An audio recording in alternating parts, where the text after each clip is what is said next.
अस्सलाम वालेकुम friend, welcome to my channel. My name is Mohsin Shahzad and you are watching CR knowledge. आज हम e commerce के half course है उसको डिस्कस करेंगे। ये सारा थ्योरेटिकल बेस्ड सब्जेक्ट है, तो हम इसकी थ्योरी को ही डिस्कस करेंगे। देखिए, कुछ ऐसे होते हैं कि जिनको कुछ कंसेप्ट चाहिए होते हैं कुछ चीज़ों के बारे में, कुछ टॉपिक्स के बारे में, तो उनको समझ नहीं आ रही होती कि हमने इस सब्जेक्ट में करना क्या है, मतलब क्या क्या लिखना है, क्या क्या चीज़ें इसमें क्वेश्चन क्या आ सकते हैं, इसके बाद इसके हम लोगों ने आंसर कितने लिखने हैं और क्या क्या लिखना है। तो इन चीज़ों को डिस्कस करेंगे हम इस ट्यूटोरियल। हाफ जो चैप्टर्स हैं उनको, इस सब्जेक्ट के जो हाफ चैप्टर हैं उनको डिस्कस करेंगे, और नेक्स्ट वीडियो में जो बाकी रिमेनिंग रह जाएंगे उनको हम लोग डिस्कस करेंगे। तो चलें, अब हम शुरू करते हैं। यहाँ पर आ रहा है सबसे पहले टॉपिक, सर्विस बेस्ड कंपनीज क्या हैं। अब सर्विस बेस्ड कंपनीज हम वो चीज़ें हैं जैसे जो हमें कुछ ऑनलाइन जो सर्विसेज हैं वो प्रोवाइड कर रही हैं। कुछ तो होते हैं जो कि सब्सक्रिप्शन बेस होती है, कुछ ऐसे ही प्रोवाइड करती हैं। जो सब्सक्रिप्शन बेस होती है उनको हम लोग एक मंथली पैकेज ले लेते हैं। जैसे हम एक, हमारे पास कोई सिम होती है तो हम क्या करते हैं, उसके ऊपर कुछ बंडल एक्टिवेट करते हैं।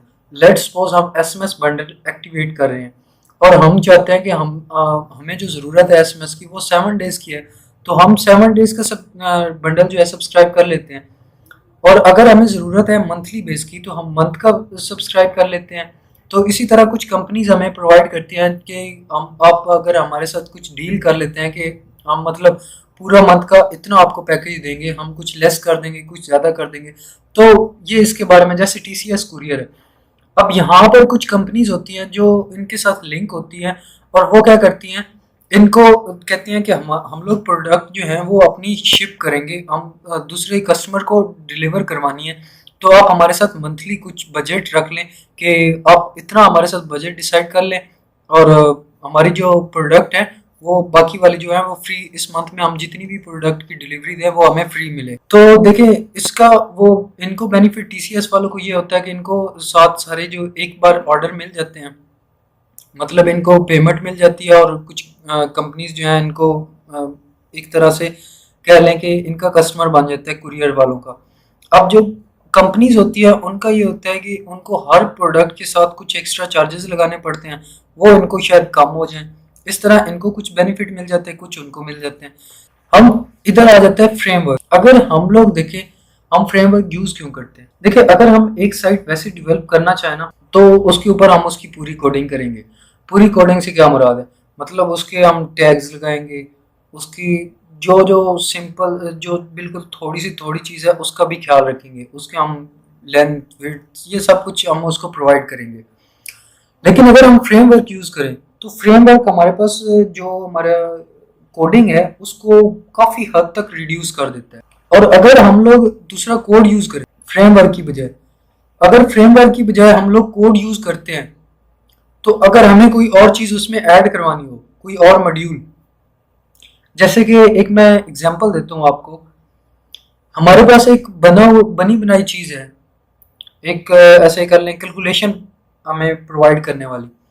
अब हमें उसमें कोई और मॉड्यूल साथ इंसर्ट करवाना है, तो हमें उस कोड के अंदर जो हमने जो हमें एक पूरा कोड डिवेल्प किया है, एक टेम्पलेट बनाया है, उसके अंदर हमें उसकी एक स्पेस बनानी होगी। उस स्पेस पे जाकर हमें वो पूरा कोड लिखना होगा और वहां से हम लोग फेच करके लेके आएंगे। लेकिन फ्रेमवर्क में ये होता है कि हम जो मॉड्यूल ऐड करना चाहते हैं वो इजीली ऐड हो सकता है, क्योंकि एक तो जो हमारी क्यूरीज हैं, जो कोड कोड लाइंस हैं, उनको ये रिड्यूस कर देता है। इस वजह से ये हमारे पास बहुत ही इजी रहता है, हम इस वजह से फ्रेमवर्क को यूज करते हैं। ठीक है। अब नेक्स्ट आता है कि हम लोग कब जो है एग्जिस्टिंग पैकेज को यूज करें। देखिए, हमारे पास कुछ चीजें ऐसे होती हैं जो बनी बनाई पड़ी होती है, अब हमें नहीं पता होता कि हमने उनको यूज कब करना है। देखिए, सबसे पहली जो कंडीशन है वो ये है कि जब हमारे पास एक क्लाइंट आता है, वो कहता है कि हमें इस डेट तक ये प्रोजेक्ट चाहिए, तब हम देखते हैं कि हमारे पास पहले से बना हुआ कौन सा पड़ा है। ठीक है। फिर हम लोग फिर कुछ क्लाइंट ऐसे होते हैं, वो कहते हैं कि हमें हमारी जो प्रेफरेंस है वो ये है, हमारी ये कंडीशंस हैं, हमारे कुछ ये मॉड्यूल होने चाहिए, कुछ ये मॉड्यूल होने चाहिए। जैसे कि कर लें कि एक उनको कोई भी साइट चाहिए, उसमें अगर एक प्रोडक्ट को शो करवाना हो, एक जगह पर उसकी कैटेगरी शो करवानी हो, उसको ऑर्डर बाय की ऐसे कुछ उसने जो शो करवाना है, ऐसे कुछ वो फंक्शनैलिटी बताता है, कुछ ऐसे प्रेफरेंस बताता है। अब आप देखते हैं कि क्या आपके पास पहले से ये बना हुआ पड़ा है।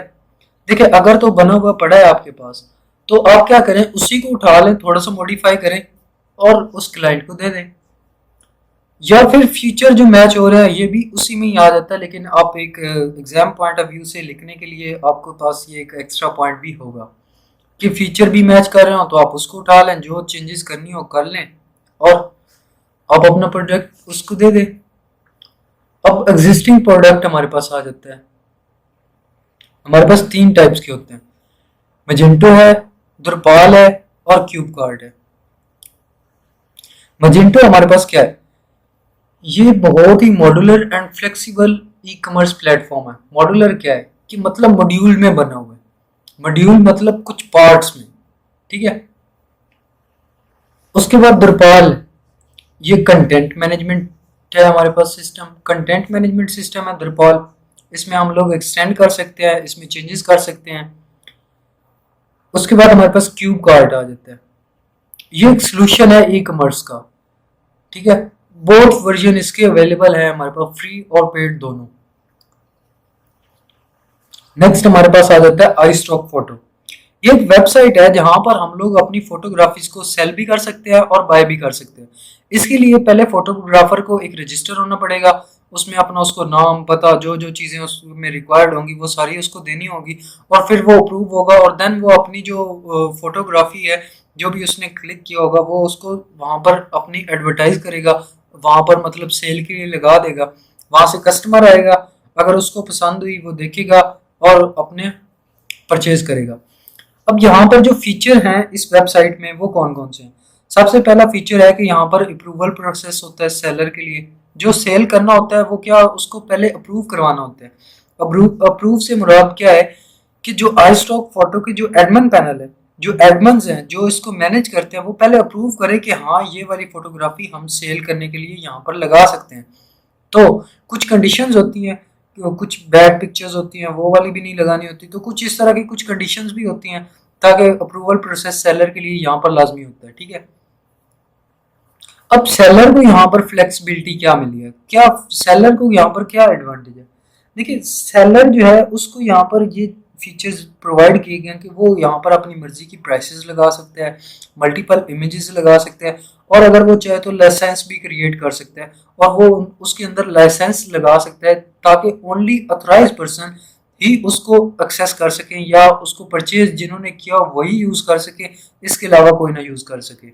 अब क्रेडिट्स, क्रेडिट्स में ये आता है कि जो कुछ सेल होता है उसमें से कुछ जो है वो आई स्टॉक फोटो खुद लेता है। मतलब यहाँ पर ये इस तरह कर ले कि ये एक बिडर के तौर पे काम कर रहे हैं। अब देखिए, कमीशन ये लेता है कुछ आपस में, एक क्लाइंट होता है, एक हमारे पास होता है जो जिसने चीज़ प्रोवाइड करनी होती है, ठीक है। अब जो इनके दरमियान रेट तय पाता है उसमें से $10 जो है वो ये अपना ले लेता है आई स्टॉक फोटो। उसके बाद यहाँ पर सोशल सोशल आ जाता है, आप फेसबुक या इधर उधर कहीं पर भी रेट कर सकते हैं, कमेंट कर सकते हैं, इसके ऊपर आप रेटिंग इसकी देख सकते हैं। इस तरह के ये बहुत सारे फीचर प्रोवाइड करते हैं। उसके बाद वो थीम्स है। अब देखिए, थीम्स आजकल काफ़ी मोबाइल्स में भी आते हैं, हमें ज़रूरत भी होती है, तो एक शॉप है ऑनलाइन जहाँ पर क्या होता है कि डिफरेंट आप लोग थीम जो है वो सेल कर सकते हो या बाय कर सकते हो। अब ये कुछ तो ऐसा होता है कि ये पैकेज में दे देता है कि एक पूरा पैकेज होता है थीम्स का, और कुछ होता है कि सिर्फ एक थीम हो जाता है अलग अलग करके, ठीक है। अब एक ये और भी है कि ये डिफरेंट जो वेब डेवलपर होते हैं उनको ये इनवाइट करता है और कहता है कि आप हमारे लिए एक बेस्ट जो थीम है वो डेवलप करके दो, ताकि जो इसकी प्रोफाइल है वो इंक्रीज हो सके। तो फीचर्स में मैंने आपको बता दिया। रिकरिंग रिकर्निंग पेमेंट होता है और मेंबरशिप बेस्ड ऑफर होता है। मेंबरशिप में आप एक जैसे एक लेट्स सपोज आप लोग जाते हो मैकडोनल्ड पे, वहां पर अगर आपके पास मेंबरशिप कार्ड है तो वो आपको क्या करेंगे कि एक कुछ प्राइस जो है वो उसकी अलग लगाएंगे। मतलब अगर एक्चुअल प्राइस है 3000 लेट्स सपोज, तो वो जो मेंबरशिप है उस पर आपको 50% या जितने भी वो ऑफ करना चाहें वो करके वो आपको उससे कम, उससे रेट कम में वो लगा देंगे। रिकरिंग रिकर्निंग पेमेंट में क्या होता है कि आपको उसी टाइम पेमेंट प्रोवाइड करनी होती है। आगे आ जाता है हमारे पास ईबे। होप्स हो कि आप लोग अगर आईटी के हो तो आपको ईबे के बारे में पता होगा, लेकिन अगर नहीं पता तो मैं आपको बताता हूँ कि ये ऑनलाइन ऑक्शन हाउस है। अब इसमें क्या क्या चीजें होती हैं, इसमें जो फीचर्स हैं वो ये है कि आप सर्च कर सकते हो, बाय कर सकते हो, या फिर आप एक चीज दिखा सकते हो कि हाँ मेरा इसमें इंटरेस्ट है, मैं ये बाय करना चाहता हूँ। कभी कभी आपने अगर देखा हो ना फिल्मों में, या वैसे अगर आपने रियल लाइफ में कहीं देखा हो, तो कुछ प्रॉपर्टीज ऐसी होती हैं जो कि नीलाम हो रही होती हैं। नीलाम कैसे, जैसे उनका कोई मतलब कोई कर्जा देने वाला हो या कुछ इस तरह का कोई भी चीजें हो, तो वो नीलामी करते हैं। अब वहां पर बोलियां लगती हैं। बोलियां कैसे लगती हैं, कुछ एक रेट हमारे पास फिक्स होता है, उस रेट के बाद जो कोई बोली लगा दे, और जहां पर वो फिक्स हो जाए उससे चाहे फिर ज्यादा भी हो जाए तो फर्क नहीं पड़ता, वो चीज उसकी होगी। ठीक है, तो यही होता है हम लोग बोलियां लगाना, बिड फॉर प्रोडक्ट मतलब बोलियां लगाना। और एक्सप्रेस इंटरेस्ट जो कहता है कि हाँ मैं ये बाय करना चाहता हूँ और इतनी की बाय करना चाहता हूँ, तो आप शो करवा सकते हो। उससे अगर वो आपको मिल सकती है तो मिल जाएगी, नहीं तो फिर आप अगर अपनी प्राइस बढ़ाओगे तो वो आपकी हो जाएगी। इसी तरह फिर आ जाता है make payment and manage order. आप पेमेंट भी में उधर डाल सकते हो, मतलब आपने पेमेंट उधर उसको करनी है जिससे बाय करना है, और ऑर्डर को आप मैनेज करो। अमेजोन, अमेजोन तो बहुत ही फेमस है ना। इस पे काफ़ी जो वेब सीरीज आ रही हैं या इस तरह की जो फिल्में वगैरह आती हैं, वो तो ऑलमोस्ट सारे ही देखते हैं। लेकिन फिर भी ये जो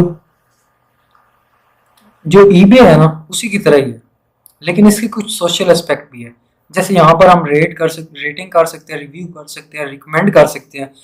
जैसे कि एक चीज़ मैंने बाय किया, मुझे बहुत अच्छी लगी है, अब मैं किसी और को कहता हूँ कि यार ये चीज़ बहुत अच्छी है, आप चाहो तो ये भी खरीद सकते हो, अगर आपने खरीदनी है तो ये खरीद लो। तो ये क्या है, एक तरह से रिकमेंडेशन हो रहा है।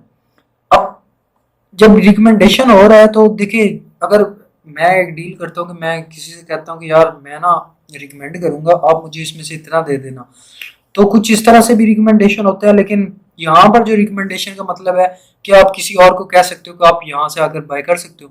यहाँ पर भी जो फीचर्स हैं वो क्या है, ब्राउज और सर्च हो सकता है, रेट एंड रिव्यू हो सकता है, परचेज हो सकता है, पेमेंट हो सकता है, और आप मार्केट प्लेस के थ्रू भी इसको कर सकते हो मार्केटिंग।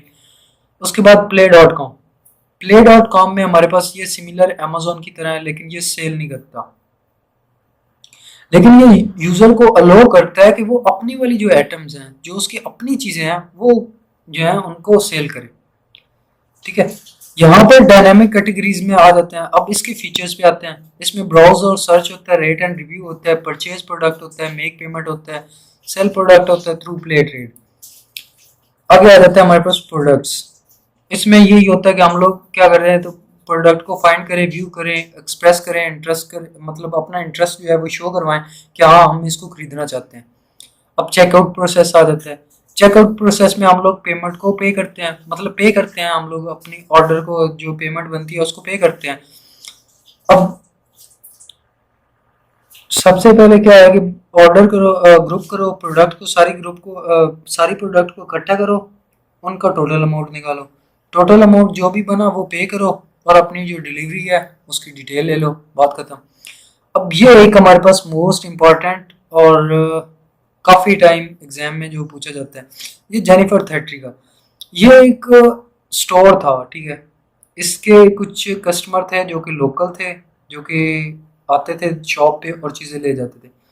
कुछ थे कि टेलीफोन पे या फैक्स से या इस तरह से वो चीज़ें ले जाते थे। अब यहाँ पर जो चीज़ें इसमें जो रिक्वायरमेंट थी वो क्या थी, कि एक तो वो अपनी कस्टमाइजेबल थी प्रोडक्ट्स। मतलब कस्टमाइजेबल से क्या मुराद है, कि उसको चेंजेस किया जा सकता है, जो मतलब जो चीज़ें वो चाहें वो दे सकते हैं। जो कस्टमर जो है वो जिस तरह का वो चाहे उसके मुताबिक वो चीज़ आ जाएगी। कस्टम प्रोडक्ट भी वही चीज़ है कि मतलब वो एक पिक्चर दे देता है कि हमें ये चीज़ चाहिए। जैसे कि लेट्स सपोज आपने कोई ऑनलाइन शर्ट शर्ट जो है वो बाय करनी है। अब आप क्या करते हो, आप चाहते हो कि उसकी जो बाजू है या बैक साइड कमर पे, वहां पे आपका नाम लिखो। तो आप कहते हो कि हाँ मैंने ये नाम लिखवाना है, इस तरह का लिखवाना है, आप मुझे लिख के दे दो। तो वो क्या करता है, आपको लिख के दे देता है और आपको शर्ट भी डिलीवर हो जाती है। तो इसी तरह इसी को कहते हैं कस्टम प्रोडक्ट। वर्चुअल परचेजेस क्या होता है? वर्चुअल परचेजेस ये होता है कि जो हम लोग ऑनलाइन टिकट्स जो होती हैं इवेंट्स की, वो जो दे रहे होते हैं, वो होती है वर्चुअल परचेजेस। जो कि लग रहा होता है कि रियल होता है, लेकिन एक्चुअल में रियल होता नहीं है। एक्चुअल में रियल कैसे नहीं होता? मतलब कि यार देखो, जो टिकट आप वहां पर जाकर बाय करोगे ना, तो वो वहां पर आपको एक चिट मिलेगी, ठीक है। लेकिन अगर आप वर्चुअली बाय करोगे, यानी कि आप अगर नेट के थ्रू डाउनलोड करके वहां से बाय करते हो, तो वो आपके पास एक ईमेल आएगा या इस तरह से वहां से आप प्रिंट निकलवा के इस तरह कर सकते हो, ठीक है। और यहाँ पर हमारे पास एक व्यू दिया हुआ है कि वो एक्चुअली दिखती कैसी थी। उसके ऊपर ये मेन्यू बटन थे, यहाँ पर एक जेनिफर थेटरल का एक हेडिंग दी हुई है, और साइड पे देखें यहाँ पर एम्प्टी बास्केट दिया हुआ है, यहाँ पर इन्होंने कुछ भी और नहीं दिया हुआ। और यहाँ पर आप सर्च कर सकते हो, और इसमें काफ़ी मॉडिफिकेशंस की ज़रूरत है। तो बस इसके लिए ही इन्होंने बताया हुआ है। अब अगर आप क्वेश्चन पे आते हैं, तो क्वेश्चन कौन कौन से होते हैं? सबसे पहले वो पूछेंगे कि मतलब आप अगर शॉर्ट क्वेश्चन के लिहाज से देखा जाए, तो वो शॉर्ट क्वेश्चन में पूछ सकते हैं कि सर्विस बेस्ड कंपनीज कौन सी होती हैं, और फ्रेमवर्क क्या होता है, और हम एग्जिस्टिंग पैकेज कब यूज़ करते हैं, और होती कौन सी हैं प्रोडक्ट्स। और फिर हमारे पास आ जाती है कि वेबसाइट्स के बारे में बताओ। अब वेबसाइट्स के बारे में जब आप आपसे क्वेश्चन में पूछा जाए, तो आपने लिखना है आई स्टॉक फोटोज, इसके फीचर्स लिखने हैं, वो थीम्स लिखना है, इसके फीचर्स लिखने हैं, ईबे लिखना है, फिर अमेजोन, फिर play.com प्रोडक्ट, ये प्रोडक्ट से पहले पहले आपने सारा लिखना है। फिर अगर वो कहे कि प्रोडक्ट से रिलेटेड कौन कौन से फीचर होने चाहिए, तो आप कह सकते हो कि प्रोडक्ट को हम फाइंड कर सकें वेबसाइट में, प्रोडक्ट से रिलेटेड क्या क्या फीचर्स होने चाहिए। या तो प्रोडक्ट फाइंड हो सके, या प्रोडक्ट को कस्टमर जो है या यूज़र जो है वो देख सके, या वो उसको खरीद सके अगर खरीदना चाहता है तो, ठीक है। चेकआउट प्रोसेस के लिहाज से एक डिटेल में वीडियो आगे हम बात करते हैं डिटेल में। अभी फिलहाल आप इसको इतना ही रखें। जेनिफर थैटरी का ये भी लॉन्ग में आता है, आपको जिस तरह समझाया आपने इतना लिखना है, और ये यहाँ पर खत्म। इसमें ये फीचर्स में आ जाता है ubiquity। इसमें क्या होता है कि हर जगह पर इसको रहना चाहिए। ग्लोबल रीच मतलब transaction across cultural and national boundaries, मतलब हर जगह से आप ट्रांसैक्शन भी कर सको, और आपकी जो वेबसाइट है वो हर जगह पर रहे, ठीक है। यूनिवर्सल स्टैंडर्ड मीन्स कि आपके पास जो कुछ स्टैंडर्ड होते हैं अराउंड द वर्ल्ड जो प्रोवाइड किए जाते हैं, किस तरह की वेबसाइट होनी चाहिए उसके मुताबिक हो। और जो उसकी इंफॉर्मेशन है और जो कंटेंट है वो बहुत ही अच्छा होना चाहिए। मतलब उसमें वीडियो भी अगर आप लगाओ तो बहुत अच्छी बात है, ऑडियो भी, टेक्स्ट मैसेजेस भी, इस तरह से आप काफ़ी इसके साथ इंटरेक्टिव बना सकते हो। इंटरेक्टिव मतलब कि वो जो यूज़र है उसको देखते ही मतलब अच्छा लगे कि हाँ ठीक है ये इंटरेक्टिव है, मतलब कि इंटरेक्ट हो यूज़र उसके लुक से, इस तरह से कुछ बातें। इंफॉर्मेशन डेंसिटी से क्या मुराद होता है? मतलब कि एक चीज़ है किसी भी बारे में इंफॉर्मेशन देना, एक सिंपल सी पहले बात लिखो ऐसे कि समझ आ जाए, फिर अगर कस्टमर चाहे तो डिटेल में भी पढ़ सके उसके बारे में, ठीक है। तो देखिए पहले एक फॉर्मल सी बात बताओ ताकि एक समझ आ जाए, फिर उसको डिटेल में आगे पढ़ते जाओ। फिर पर्सनलाइजेशन, कस्टमाइजेशन ये आ जाता है, सोशल टेक्नोलॉजी आ जाता है। अब टाइप्स इसमें आ जाता है business to consumer, business to business, consumer to consumer, mobile e commerce, social e commerce, local e commerce. Business to business क्या चीज, बिजनेस टू कंज्यूमर क्या है? एक हमारा बिजनेस है, लेट्स सपोज के कोई भी बिजनेस हम लोग कर लेते हैं, ठीक है। अब कोई कस्टमर हमारे पास आता है, उसको हम सेल करते हैं, ये होता है बिजनेस टू कस्टमर या कंज्यूमर। एक होता है बिजनेस टू बिजनेस। अब बिजनेस टू बिजनेस क्या होता है कि ऑर्गेनाइजेशनल ऑर्गेनाइजेशंस के दरमियान ऐसे बातें हो रही होती हैं। एक होता है कंज्यूमर टू कंज्यूमर। एक जैसे कर लें कि आपके पास ये OLX है, यहाँ पर देखिए एक कस्टमर होता है, दूसरे कस्टमर को सेल कर रहा होता है, उनके दरमियान ही आपस में सारी बातें हो रही होती हैं, ठीक है। या एक ओरिफ्लेम है, वो भी एक एट द एंड वो एक कस्टमर होता है, और फिर वो आगे अपने कस्टमर्स को डिलीवर करता है। फिर मोबाइल ई कॉमर्स, मोबाइल के थ्रू हम लोग जैसे ये फूड पांडा हो गया या इस तरह से, वो देखिए मोबाइल ई कॉमर्स भी तो कर रहे हैं हम, ऑनलाइन पेमेंट करते हैं और सारा काम हो रहा है। सोशल ई कॉमर्स क्या होता है? देखिए फेसबुक या इधर उधर हम लोग ऐड लगाते हैं और फिर उधर से हम लोग पेमेंट वगैरह लेके और कर लेते हैं। लोकल ई कॉमर्स क्या होता है? हम स्पेसिफिक एरिया में रहते हैं, एक ही एरिया में, उससे बाहर हम डिलीवरी नहीं देते, ठीक है, यही था इसमें, और तो कुछ इतना खास नहीं था। तो हम चलते हैं नेक्स्ट। अब नेक्स्ट चैप्टर जो है चैप्टर 2, उसमें आ जाता है प्लानिंग आवर फ्रेमवर्क। इससे क्या मुराद है प्लानिंग आवर फ्रेमवर्क, कि हमारा जो फ्रेमवर्क है, जैसे एक फ्रेमवर्क हमारे पास कौन कौन से हो सकते हैं। एक हमारे पास जैसे ये कर ले कोऑर्डिनेटर है, लारावल है, इस तरह के कुछ फ्रेमवर्क हैं जो कि हमारी नंबर ऑफ लाइंस जो कोड की होती हैं उनको रिड्यूस करते हैं, और हमें क्या होता है कि एक चेक्स या इस तरह की कोई चीज़ें लगानी नहीं पड़ती।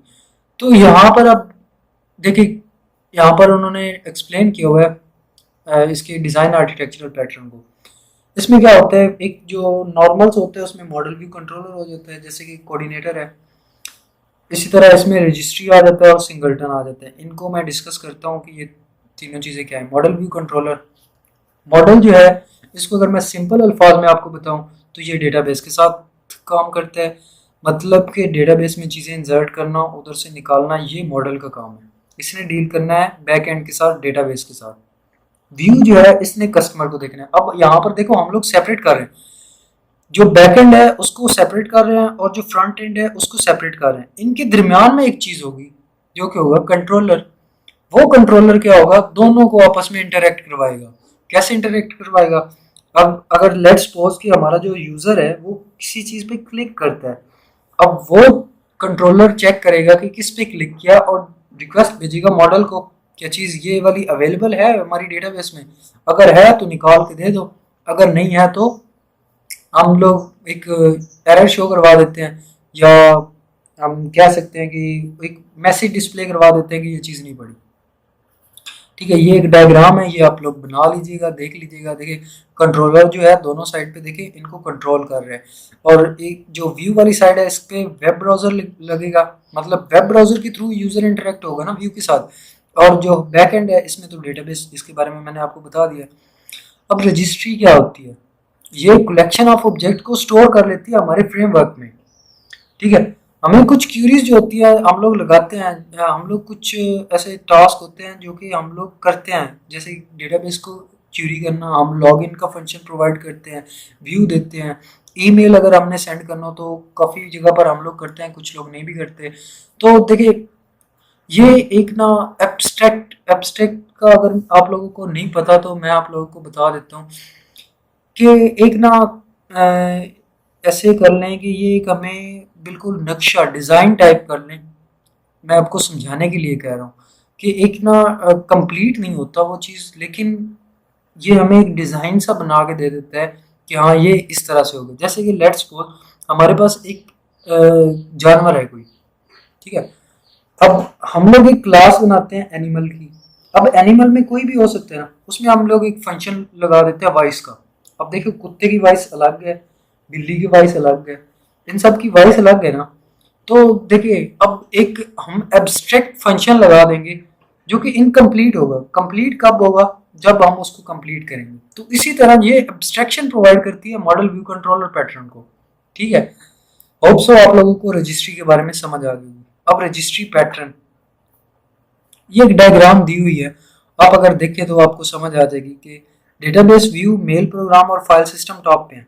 इनको हैंडल व्यू को कौन करता है, template manager, email sender email program को, और फाइल सिस्टम मैनेजमेंट जो है वो फाइल सिस्टम के साथ। अब इसके बाद डेटाबेस हैंडलर और ऑथेंटिकेशन हैंडलर, देखिए ये सारे जितने के जितने हैं वो कहाँ पे आ रहे हैं, रजिस्ट्री में। Database, template, email, file system, authentication, ये सारे किस कौन कंट्रोल कर रहे हैं, रजिस्ट्री। ठीक है, अब सिंगलटन क्या होता है, कुछ ऐसी जगह होती है जहां पर हमें सिर्फ एक इंस्टेंस चाहिए होती है, हमें मल्टीपल इंस्टेंस नहीं चाहिए होती है। इंस्टेंस क्या होता है, इंस्टेंस बेसिकली हम ऑब्जेक्ट्स को भी कह सकते हैं। ठीक है, अब जो हमें एक ऑब्जेक्ट चाहिए होता है, अगर हम लोग ज्यादा यूज करें ना तो डिफरेंट क्यूरीज भी हमें लगानी पड़ेगी।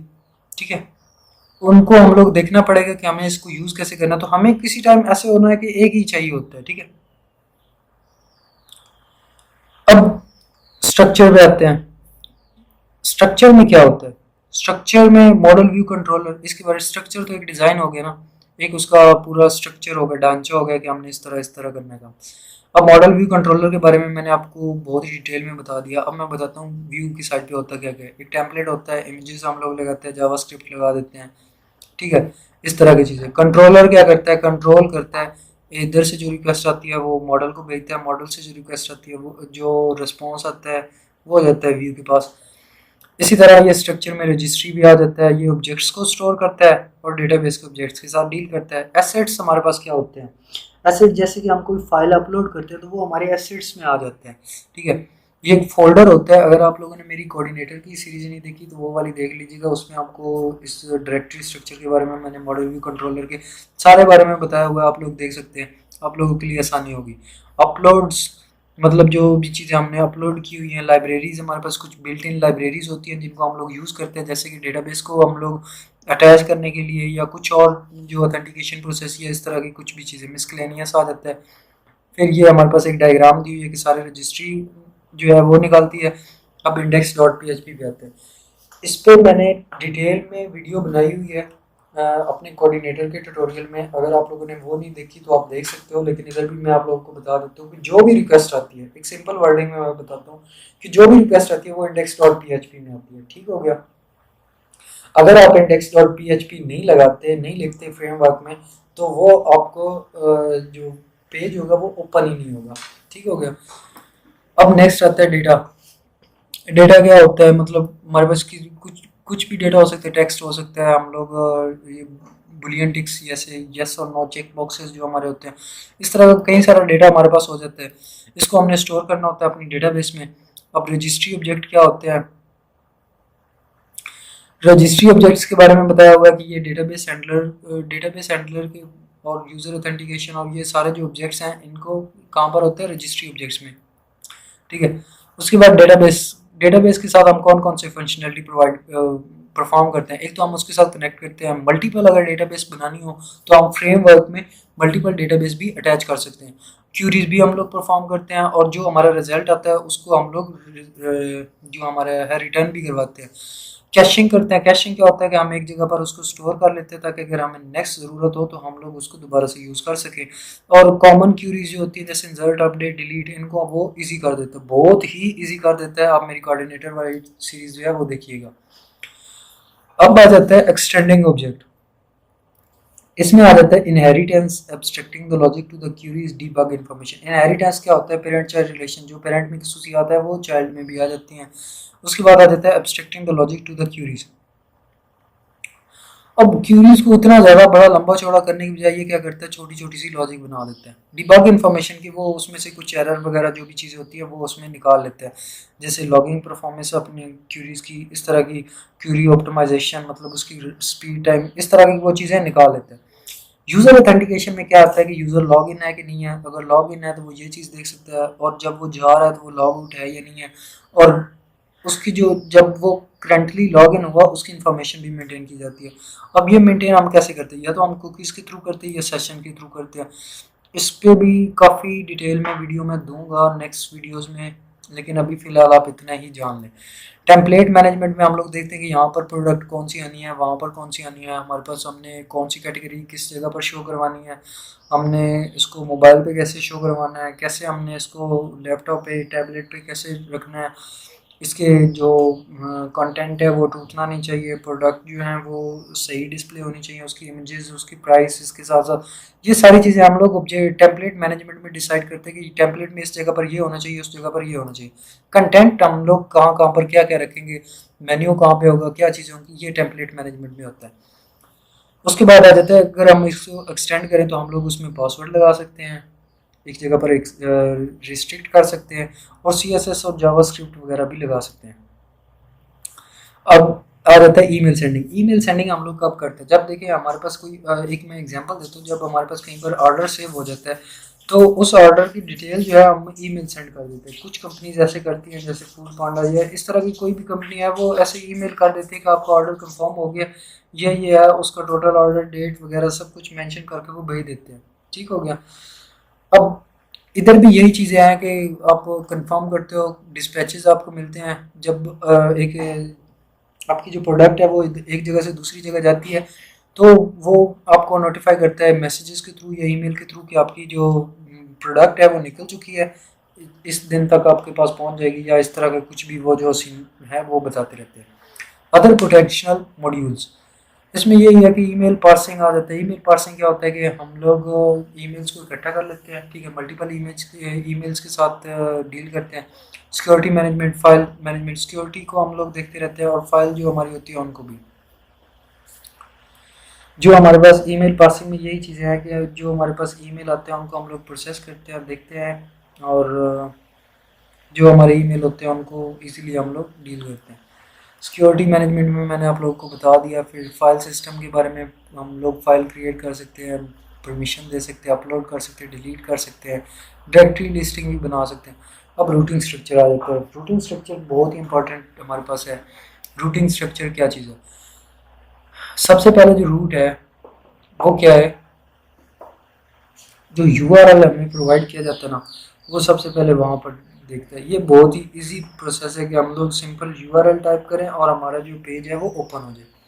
अगर तो वो मैच नहीं होता तो कंट्रोलर को कॉल करते हैं। कंट्रोलर जो है वो उसका जो फर्स्ट पार्ट होता है यूआरएल का, उसको देखता है और उसके अगेंस्ट एक्शन परफॉर्म करता है। फिर देखता है कि अगर जो है वो पेज फाउंड है या नहीं है, ठीक है। अगर पेज फाउंड है तो वो शो करवा देता है, नहीं है तो वो 404 एरर शो करवा देता है। और इसके अलावा एक अल्टरनेटिव अप्रोच है रूटर्स। हम लोग रूटर्स यूज़ करते हैं, वो हमारे पास बेस्ट पाथ प्रोवाइड करते हैं। बेसिक जो काम है DC data communication and network में हम लोगों ने पढ़ा होगा कि रूटर क्या काम करता है। देखिए, एक रूटर एक जगह पर लगा होता है ना, उसके एक एक डेस्टिनेशन होता है और एक सोर्स होता है। अब उस डेस्टिनेशन तक पहुंचने के लिए हमारे पास डिफरेंट पाथ होते हैं। अब रूटर डिसाइड करता है कि किस पाथ को अगर मैं सेलेक्ट करूं तो जल्दी मेरा जो डेटा है उस तक पहुंच जाएगा। तो ये रूटर का काम है, ठीक है। तो index dot P H P के बारे में मैंने आपको बता दिया है। अगर हमने इसको ख़त्म करना हो, इस वर्ड को, देखिए जो हमारा अपाची होगा, जो हमारा सर्वर होगा, वो index dot P H P लाजमी लगाएगा, लेकिन जो यू आर एल होगा उसके अंदर अगर हमने इसको ख़त्म करना तो हम dot H T access file को यूज़ करते हैं, ठीक है। Okay, configuration file. अब डेटाबेस कनेक्शन की सेटिंग को अगर हम लोगों ने सेव करना तो हम लोग कॉन्फ़िगरेशन फाइल को यूज़ करते हैं, ठीक हो गया। अब बहुत सारी जो सेटिंग्स होती है वो हम डेटाबेस में स्टोर कर लेते हैं, लेकिन अगर एक्चुअल कनेक्शन अगर हम लोग देखें तो हम डेटाबेस में नहीं स्टोर कर सकते। देखिए, जैसे डेटाबेस कनेक्ट होना है तो वो हम डेटाबेस में तो नहीं रख सकते ना कि हम डेटाबेस में ऐसे कनेक्ट हो रहे हैं। तो वो कॉन्फ़िगरेशन फाइल कहाँ पे होगी? कॉन्फ़िगरेशन फाइल में, ठीक होगा। तो ये समरी उन्होंने बताई हुई है कि सबसे पहले आपने आर्किटेक्चरल एंड डिज़ाइन पैटर्न को देखा है, model view, controller, registry, singleton, ये चीज़ें आ जाती हैं। अब स्ट्रक्चर को डेवलप करना, इसके अंदर वो तमाम चीज़ें जैसे कि model view, controller, registry, registry object, miscellaneous, libraries, और ये चीज़ें जो भी थी इन सब को। उसके बाद रजिस्ट्री को हम लोग कैसे उस ऑब्जेक्ट को स्टोर करने के लिए उनके बारे में है। उसमें वो डेटाबेस हैंडलर और वो सारी चीज़ें आ जाती हैं। और एमवीसी पैटर्न जो है, मॉडल व्यू कंट्रोलर, ये कैसे ऑपरेट होता है, कैसे काम करता है, इसके बारे में, रूटिंग पेज के बारे में अभी मैंने आपको बताया कि पहले यूआरएल पे जाते हैं। अगर यूआरएल पे पेज फाउंड नहीं होता तो हमारा कंट्रोलर जो है उसको कॉल किया जाता है। कंट्रोलर देखता है, पहले फर्स्ट मैच करता है, अगर वो होता है तो ठीक, नहीं होता तो वापस चला जाता है। एक हमारे पास रूटर भी टेक्निक है। उसके अलावा index dot P H P है। Index dot P H P हमारे पास क्या काम करती है? ये जो भी रिक्वेस्ट आती है इसके थ्रू ही आगे जाती है, ठीक हो गया जी। और एक्सेस फाइल और कॉन्फ़िगरेशन फाइल, इनके बारे में भी मैंने बताया। Access file, H T access file जो हमारे पास है, ये क्या करती है? ये index dot P H P जो हम लोग लिखते हैं उसको ख़त्म करने के लिए यूज़ होती है। और कॉन्फ़िगरेशन फाइल में हम लोग डेटाबेस का कनेक्शन स्टोर करते हैं, ठीक हो गया जी। यहाँ तक था हमारा दूसरा चैप्टर। अब आ जाते हैं तीसरे चैप्टर पे, प्रोडक्ट एंड कैटेगरीज पे।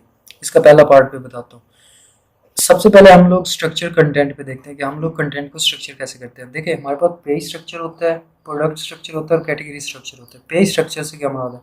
उससे पहले मैं बताता हूँ कि प्रोडक्ट एंड कैटेगरीज क्या होते हैं। इसमें प्रोडक्ट और कैटेगरीज, हम इसमें दो चीज़ों का ख्याल रखते हैं कि हम कैसे एक्सेस करते हैं और कैसे डिस्प्ले करवानी है, ठीक हो गया जी। हमने इंटरेक्ट कैसे करवाना है फ्रेमवर्क के साथ। अब हमें बिल्डिंग बनाने से पहले, हमें मतलब एक वेबसाइट बनाने से पहले एक कुछ चीज़ें ज़रूरत होती हैं, ठीक है। कुछ चीज़ें कस्टमर के लिए ज़रूरी होती है, कुछ एडमिनिस्ट्रेटर के लिए ज़रूरी होती है। जो कस्टमर के लिए ज़रूरी होती हैं वो क्या क्या चीज़ें कि कस्टमर को एक तो प्रोडक्ट का नेम दिखना चाहिए, उसकी डिटेल दिखनी चाहिए, प्राइस दिखनी चाहिए, इमेज दिखनी चाहिए, वेट दिखना चाहिए, शिपिंग कैसे होती है, कॉस्ट, वो उसके बाद आइटम कितने पड़े हैं वो दिखने चाहिए। ये सारा कुछ क्या है कस्टमर को चाहिए। एडमिनिस्ट्रेटर को क्या चाहिए, उसको चाहिए एक आईडी चाहिए उसकी, उसका नंबर चाहिए, रेफरेंस नंबर, और उसके बाद स्टॉक कीपिंग यूनिट रेफरेंस चाहिए कि मतलब वो जो स्टॉक कीपिंग जो उन्होंने रखा हुआ है वो उसको अपडेट करना, और अगर वो कोई प्रोडक्ट सर्च करना चाहे तो वो भी कर सके, ठीक है, नेम के साथ जिस तरह भी वो कर सके। प्रोडक्ट इन्फॉर्मेशन में हम लोग ID name, search engine friendly name. Search engine friendly name basically क्या होता है कि जिसको अगर हम ब्राउज़र में टाइप करें और वो हमारी प्रोडक्ट आ जानी चाहिए, तो ये सर्च इंजन फ्रेंडली नेम होता है। ये प्रोडक्ट इन्फॉर्मेशन में आ जाती है, इसमें प्राइस, स्टॉक, ये सारी चीज़ें आ जाती है। कैटेगरी में क्या होता है, आईडी नेम, कैटेगरी की आईडी से स्टोर करें, नेम करें, डिस्क्रिप्शन करें, नेम, सर्च इंजन, ये सारा कुछ। Structuring content within our framework. अब सबसे पहले देखते हैं कि हम लोग स्ट्रक्चर कैसे कर सकते हैं। देखिए कुछ का जो है ना कॉमन डेटा होता है, अगर तो हमें कुछ कॉमन डेटा मिल जाए ना तो ये हमारे जो फ्रेमवर्क होते हैं ना उसको बहुत ही फ्लेक्सिबल बना देते हैं, ठीक है। अगर हम लोग कुछ एडिशनल स्टोर करना चाहें कंटेंट की टाइप्स को डुप्लीकेट किए बगैर तो हम लोग कर सकते हैं, ठीक हो गया। अब पेज स्ट्रक्चर पे क्या होता है, हम लोग क्या करते हैं, पेज में कंटेंट की कॉन्टैक्ट डिटेल बता देते हैं, डिलीवरी इन्फॉर्मेशन बता देते हैं, टर्म एंड कंडीशन का पेज बना देते हैं, प्राइवेसी पॉलिसीज बता देते हैं। तो इस तरह के हमारे कंटेंट की कुछ पेजेस होते हैं, उनको ये इधर स्टोर किया हो। कंटेंट हमारे पास क्या होते हैं, कंटेंट बेसिकली हमने जो डिस्प्ले करवाना होता है, ठीक है, जो मटीरियल होता है। एक सिंपल से अल्फाज में मैं बताऊँ तो कंटेंट जो उसका आईडी नेम, यही चीज़ें हमने इधर रखनी है। और ये हमारा था तीसरा चैप्टर, इसका एक पार्ट हुआ है। नेक्स्ट पार्ट अब हम देखते हैं। अब आ जाते हैं प्रोडक्ट एंड कैटेगरीज पार्ट 2 पे। यहाँ पर वही कंट्रोलर आ जाता है। कंट्रोलर क्या करता है, एसक्यूएल इंजेक्शन जो होते हैं, जैसे जिसकी मदद से हमारे पास हमारी जो वेबसाइट्स होती है हैक हो जाती हैं कुछ इस तरह, उनको वो प्रिवेंट करता है, ठीक है, सिक्योरिटी देता है, पाथ को पास करता है पेज मॉडल को। मतलब मैंने आपको बताया था ना कि आप कंट्रोलर के पास आता है, कंट्रोलर से आगे मॉडल में जाता है, मॉडल डेटाबेस से निकलता है, उधर से फिर आगे आता है। अगर तो वैलिड है तो वेल एंड गुड, अगर नहीं है तो वो 404 एरर देता है, ठीक हो गया। यही चीज़ें मैंने आपको पहले बता दी थी। अब इसको हमने 3 मेन कैटेगरीज में डिवाइड कर लिया, मॉडल, व्यू एंड कंट्रोलर, ठीक है।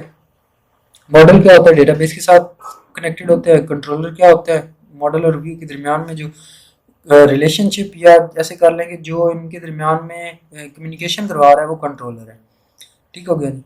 व्यू क्या है, जो यूज़र देखता है वो व्यू है। उसके बाद रूटिंग प्रोडक्ट, इसके बारे में मैं पहले भी बता दिया था कि यूआरएल आता है वो इसके पास आता है, फिर आगे जो है वो देखते हैं कि यूआरएल ठीक है या नहीं है, पेज फाउंड हो रहा है या नहीं हो रहा।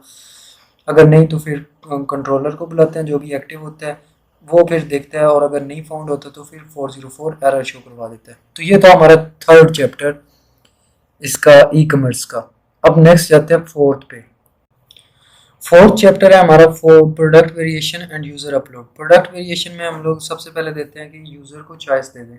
यूज़र को चॉइस किस तरह की कि यूज़र अपनी मर्ज़ी से किसी भी कलर का, किसी भी साइज़ का कोई भी मटेरियल ले सके, ठीक हो गया। कुछ चीज़ें होती हैं जो कि सिंपली कस्टमर देखता है, ठीक है, फिर हम लोग उसमें एक्सटेंड करते हैं कि कस्टमर जो है वो अब चूज़ भी कर सके कि ये चीज़ मुझे चाहिए, इस कलर में चाहिए, इस तरह से। सिंपल में अगर हम लोग कहना तो हम लोग सिर्फ एक ड्रॉप डाउन दे देते हैं कि हाँ भाई आओ चीज़ सेलेक्ट करो और ले जाओ, कोई मर्ज़ी नहीं आपकी चलेगी, आपको जो भी परफॉर्म करना है वो इधर ही करना है, ठीक है। मतलब कोई भी आपको डिफरेंट कैटेगरीज नहीं मिलेंगी, एक ही साइज होगा, एक ही इस तरह का ही होगा। उसके बाद कम्बिनेशन ऑफ वेरिएंट्स क्या होते हैं। कम्बिनेशन ऑफ वेरिएंट्स में क्या होगा कि कलर और साइज दोनों कंबाइन कर दिया जाएगी। मतलब किसी का 33 आती है टी शर्ट, किसी को कुछ, किसी को कुछ, तो वो अपनी मर्जी के मुताबिक कलर और जो उसका साइज है वो सिलेक्ट कर सकता है, ठीक हो गया जी। उसके बाद यूज़र चॉइस में हमारे पास हाई लेवल ओवरव्यू में आ गया। उसके बाद डेटाबेस स्ट्रक्चर आ जाता है। डेटाबेस स्ट्रक्चर में क्या होता है कि सम एडिशनल टेबल्स होते हैं जो कि उनके दरमियान रिलेशनशिप मेंटेन करते हैं।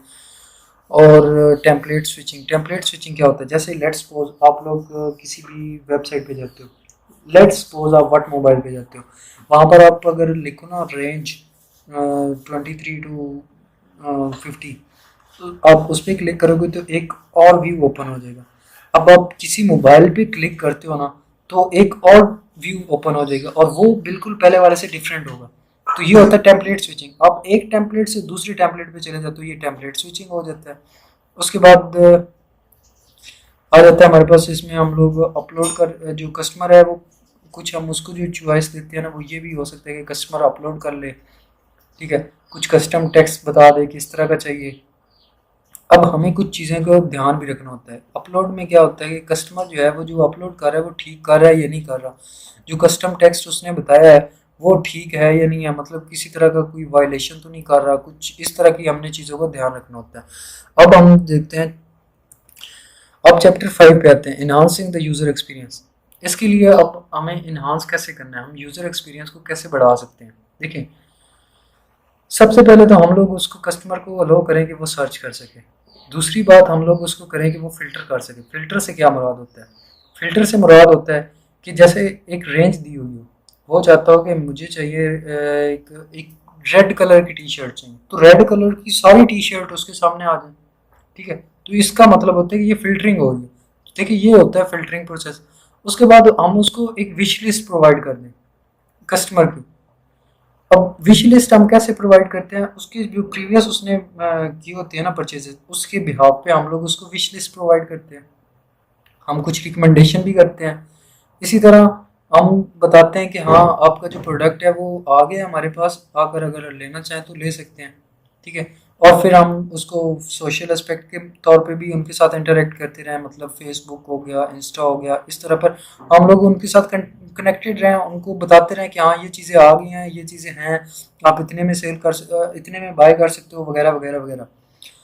अब ये उसी को ही इधर बढ़ाकर लिखा हुआ है कि सर्च कर सको, कीवर्ड लिख सको, या फिल्टरिंग में जो भी है, फाइंडिंग प्रोडक्ट में आप एक बॉक्स दे दो, उसके बाद सर्च फीचर हो कंट्रोलर में, और रिजल्ट जो है वो प्रोवाइड करें। फिल्टरिंग में हमारे पास हम यूज़र सेशंस में वो फिल्टरिंग को रख लें, कुकीज़ में रख लें, यूआरएल में रख लें, या पोस्ट डेटा जिसमें भी रखना चाहें वो रख सकते हैं, ठीक हो गया। फिल्टरिंग के बारे में मैंने आपको बता दिया है।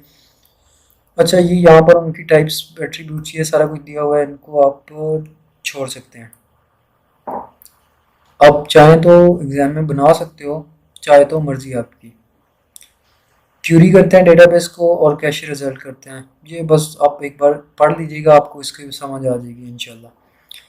अब प्रोसेसिंग कैसे होता है कि यहाँ पर एक अरे होती है, उसमें आ जाता है एट्रीब्यूट्स की टाइप आ जाती है, फिर उसकी एट्रीब्यूट वैल्यूज़ को वो फिल्टर करता है, और जो एसक्यूएल की हमारे पास क्यूरी आती है वो आती है पीसेस की फॉर्म में। अब वो फिर आगे आगे क्या करता है, उसको सर्च करता है और फिर वो निकालता है और काउंट करता है कि कितनी चीज़ें पड़ी हैं, और फिर वो सामने डिस्प्ले करवा देता है उन सारी को।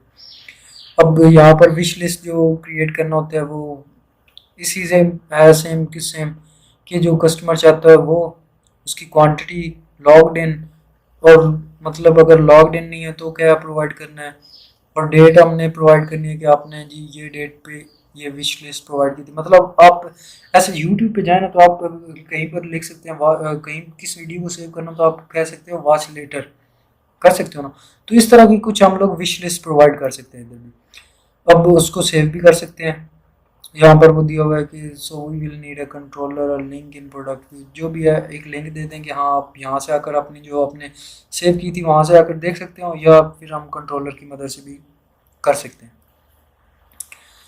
अब यहाँ पर विश लिस्ट कंट्रोलर को सही एक्सप्लेन किया गया है कि अगर यूज़र लॉग इन है या नहीं है, वो डिटेक्ट करता है सबसे पहले, और फिर वो प्रोडक्ट को ऐड करता है, और अगर ऐसा नहीं है तो फिर वो सेशन में जाकर ऐड कर देता है, ठीक हो गया जी।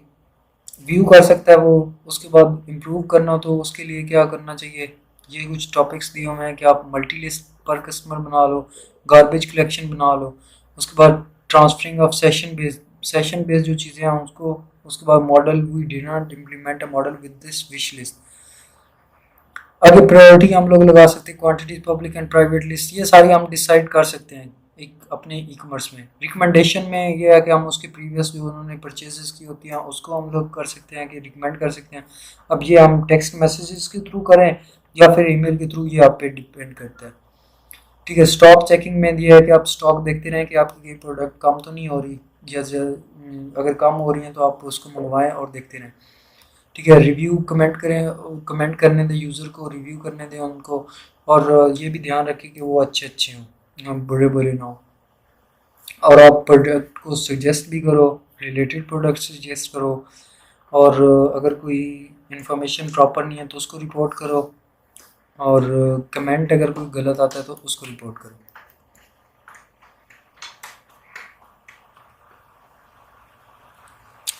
अब आते हैं चैप्टर 6 पे, द शॉपिंग बास्केट। अब इसमें हम लोग देखते हैं कि शॉपिंग बास्केट में क्या क्या चीज़ें होती हैं। हम उसको, ये कुछ क्वेश्चन दिए हुए हैं, आप सबसे पहले देखते हैं कि क्या क्या आप लोग इसमें सीखोगे, कि आप स्ट्रक्चर कैसे करते हो और क्रिएट कैसे करते हो शॉपिंग बास्केट को, और शॉपिंग बास्केट में जो डेटा होता है उसको मैनेज कैसे करते हो, और जो डील कैसे करना, जो आते हैं, जो लॉग इन होते हैं या साइन अप होते हैं, जो भी होते हैं यूज़र अकाउंट, उनके साथ डील कैसे करनी है। तो आते हैं सबसे पहले शॉपिंग बास्केट पे। ये क्या चीज़ होती है बास्केट? जब आप अगर फिजिकली जाओ ना तो वहाँ पर आपको कभी तो शॉपर मिल जाते हैं, या कोई अगर आप बड़े मॉल्स में जाओ तो वहाँ पर आपको बास्केट्स वगैरह मिल जाती हैं। अब ये भी एक तरीका है कस्टमर को इंगेज करने का। आपको इसके बारे में ज़्यादा डिटेल में नहीं पता, लेकिन चलो बताने के लिए, समझाने के लिए ये चीज़ बताई जाती है। अब कुछ जगह पर हमें पेमेंट भी करनी होती है, मतलब हमें पेमेंट भी करनी होती है। कुछ वेबसाइट ऐसे होती हैं कि उनके ऊपर अगर हम एक क्लिक करें पेमेंट हो जाती है खुद ब खुद। ठीक हो गया, जैसे पेपाल होती है, अमेजोन वन क्लिक ऑर्डरिंग, ऐसी चीज़ें। उसके बाद सर्विस सब्सक्रिप्शन पेमेंट्स होती हैं। इसको जैसे मैंने पहले शुरू में ही आपको बड़ा एक्सप्लेन कर दिया कि सब्सक्रिप्शन क्या होती है। अब होप्स आप लोगों को समझ आ गई होगी।